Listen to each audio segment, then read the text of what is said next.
The cab's just dropped me off. I think I'm in the right place, the People's Gym. So I'm here today to catch up with Kieran Farrell. See his new gym really, and just have a little look. It's been a while since we've had him on the channel. Let's see if I'm in the right gaff.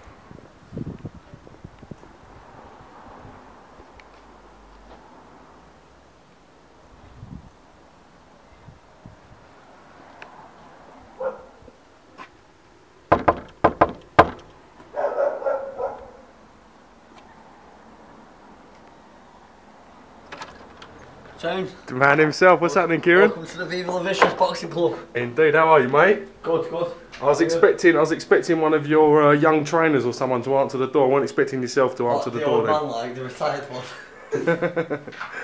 What's happening? Good. Just having a cup of tea. Would you care to join me with one? Actually, I think I will. Yeah. No, I'm alright for tea. Just got out of a cab. I've been drinking cans of Coke. Yeah.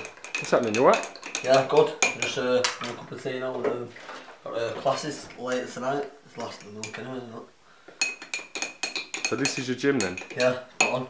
Show you around. Yeah. So what is this, like your kitchen office area? Yeah. It's always have any other gym what we went to, we always have a kitchen, so you know, basically that's us. Then we have a kitchen, that's the office. I wanted to say that it is the office, and yeah, this is the office. This is where I work from, like. Wow. Yeah. See all the blood specks all over the ring. There's always claret going on there. See it all over the shelf. I always have the kids sparring and that all the time. And they're doing well, like all the hard work putting in there. So spot on. So for those that don't know, after your retirement from boxing, your unfortunate retirement from boxing, you've opened up your own gym, the People's Gym. Yeah.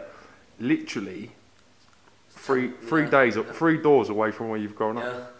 Yeah, where I live. Well, it was an idea, and it's like Spencer Oliver gave me the idea. Like, see, he was saying that he was helping me out at the time when I had the accident, because he'd been through it himself, and you know, like I say to this day, so I always say I can't thank him enough, like, you know, for doing that for me.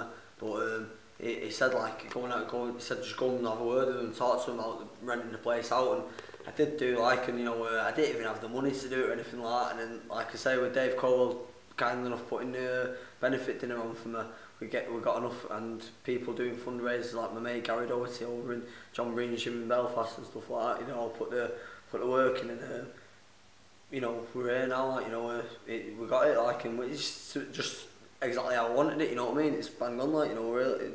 And I'm happy. It's like I'm happy being in here anytime. You know what I mean? Anytime I'm always happy. You know what I mean? I just come in here and think bang on, like. So I'm happy doing what I'm doing now, like training the kids and that. You know, hopefully bring a few through, because we got unfinished business with the pro game. I was just going to say that. Have you got aspirations to bring some of these kids into the paid ranks? Well, that's I think that's what every kid. I don't think many kids who look at Olympics, they had one, like, you know what I mean, who want to think, oh, I want to go Olympics and stuff like that.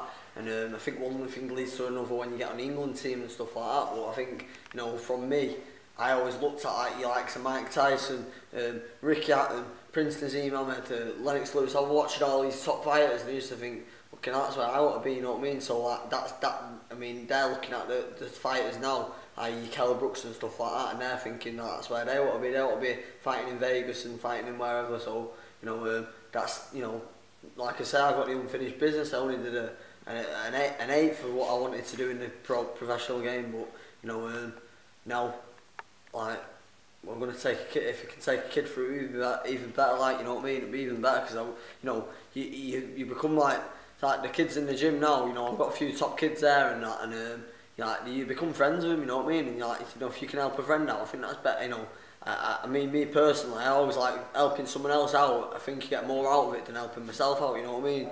It's just how I've always been like that. How do I go about, if I lived in this area, getting like personal classes, or coming down and using the gym's facilities, or getting a bit of pad work with yourself? Just contact me really. I do all the classes myself these days as well, like, so I don't have any help at all. I just do it myself. My brother helps me out if I need the help, so if I'm at a show with some kids, he'll do the class for me and stuff like that. But other than that, like, I do it all myself, and you know, it just just turn up, be paid subs, and then if you want to do the private training, just come and speak to me, or just contact me on my number, like, you know what I mean. So it's or the Facebook and stuff like that, and the Twitter. Do you get a lot of dads bringing their lads down and stuff? Yeah, the only thing I don't like though is pushy parents. It pisses me off. I don't like it. You know, I've had a few cases of it, and you know, I'm not into it whatsoever. My dad never forced me to do boxing. You know what I mean? My dad, you know, his opinion, you know, on boxing, you know, his opinion on my boxing was always like supportive, not fucking like do this, do that, you're doing this wrong, you're doing that wrong. You know what I mean? I don't like it. I had one kid who come the other week, and his dad was there, fucking do this, do that, do that. Walk off. You know what I mean? Just go.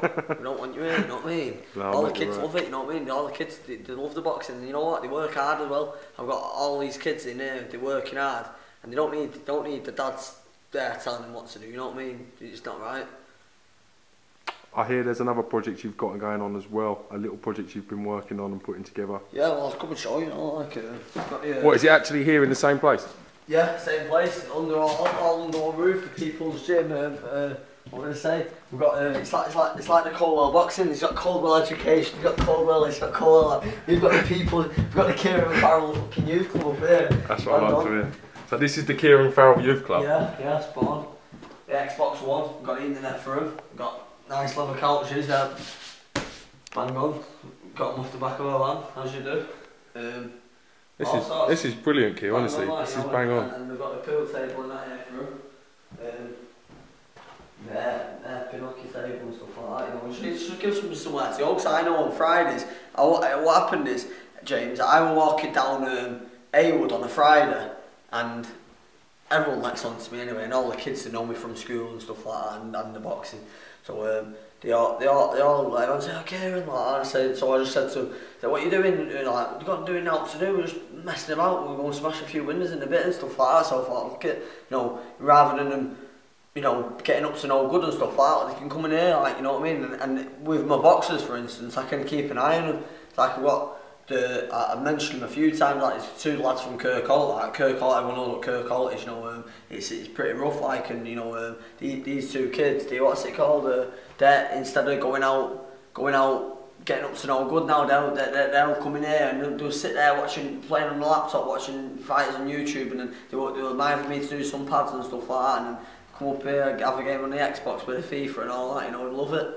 And it does give them somewhere to go, and that's what kids do need, especially in this day and age, like, you know what I mean, because they get up to all sorts now, you know, so it's good for them. I think, like I say, when I got that benefit in the money, and everyone else who put them fundraisers on, like Gary Doherty over in Belfast and Sue from the Tower and stuff like that, you know, they all did a lot for me, and I gathered that money together, must have been 15, 16 grand, and you know, instead of like, you know, what I could have done is put a deposit on an house, gone and worked with my dad 9 till 5, and you know, I would do like, it still weren't me though, you know what I mean? I said to me, I remember saying to my dad, I said, Dad, I can't just do an average thing. I can't be like the ordinary Joe walking up the street. I need to do something different. And anyway, I put the 16k into the community, not into the gym, into the community, you know what I mean? And now it's here for good, because like they say, the classes pay the rent, and that's as long as people keep using the gym keeps going. Like, you know, I said at the start, if you look back at all the other interviews and stuff like that in 50 years time I want this gym to be, in 100 years time I want the People's Gym, KIERAN FARRELL, the People's Gym, still to be here. And like, if it's my son's son running it, or my son's gonna be running it, or whatever, you know what I mean, in the future, like, I want it to be a family thing, like, and you know, I think I've got it going now, you know, and I've, you know, it's like I say with my boxing career and stuff like that. Well, that's another one. That's just the start of things for me, you know, and my future family, like, that's what I want. I said you should be commended for what you're doing. As I said, it's fantastic, and it's great to see you like making a positive, you know, life.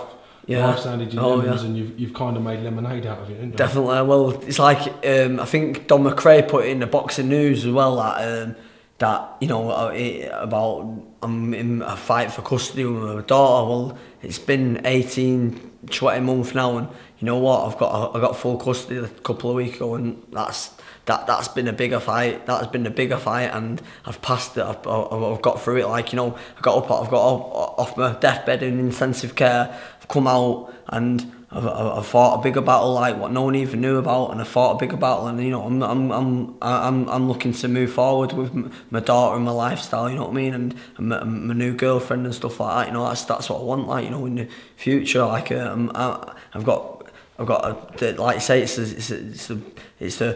I've got the four walls here now, and you know, I'm going to bring some champions through here, definitely. I know I am. I've got them in the making now. I see them all the time. I'll tell one kid to do something, and there's some kids who don't do it, and then there's the other kids who, like, they'll take it on board, and they'll be sat there. You'll see them thinking about it, and I start laughing, and people say, "What the fuck is he laughing at?" You know what I mean? Well, what are you laughing at? They always say to me, the kids. I'm laughing at them, you know, they don't understand why I'm laughing when I'm seeing something good, what I'm fucking teaching somebody, and I'm seeing, like, the mirror image in me in some of these fighters who I'm bringing through. So I've learnt from, you know, if you're turning pro at age 18, you've still got growing to do, you know what I mean? I remember I said earlier before, I said, I had 2 pubes when I fucking first had my first fight, yeah. I had 2 pubes around my balls, yeah, right? And then I got in the ring with someone who'd never been knocked out, of Jamie McDonald, of Chris Edwards, who was the British champion at the time. He'd fought Wayne Bloy, who was fighting for the British title. He'd fought Usman Ahmed, who was a former British champion, Paul Edwards, and he'd fought Scott Quigg, who's a big super bantamweight, who's an hard bastard, like, so he's knocking everyone out. And then none of these have knocked him out, so he'd had seven fights he'd had. He'd lost 7, but he'd never been knocked out, yeah. And then I get in there and I said to Steve Wood, I said, "Steve, bet you any money I knock him out." He went, "No chance. Scott Quigg didn't knock him out. You're not going to knock him out." I said, "Listen, I fucking bet you 300 quid that I knock him out." Anyway, I betted him 300 quid that I knocked him out. I sparked him out in the 3rd round. That's how good I was. That's how good I was destined to be great. I still am, like, you know, it's destined to be great. Gonna be. It's a different path now, isn't it? We're looking for the the fucking Boxing Hall of Fame. We want to be the trainer of the year, you know what I mean? I want to be like the Manny Stewart, the next Manny Stewart from fucking HEYWOOD, like. You've got the premises to do it. You've got the heart. You've got the ambition. Now you've got to do is find the talent and keep them. Oh, that's it. We're just here. We're finding little bits all the time. You know what I mean? We keep picking them up, and you know, I'll just keep taking them to the shows. It's like, the difference for me and other clubs is that if there's a fat kid, they'll fuck the fat kid off and, like, just throw him on the bag and say, "I won't hit the bag."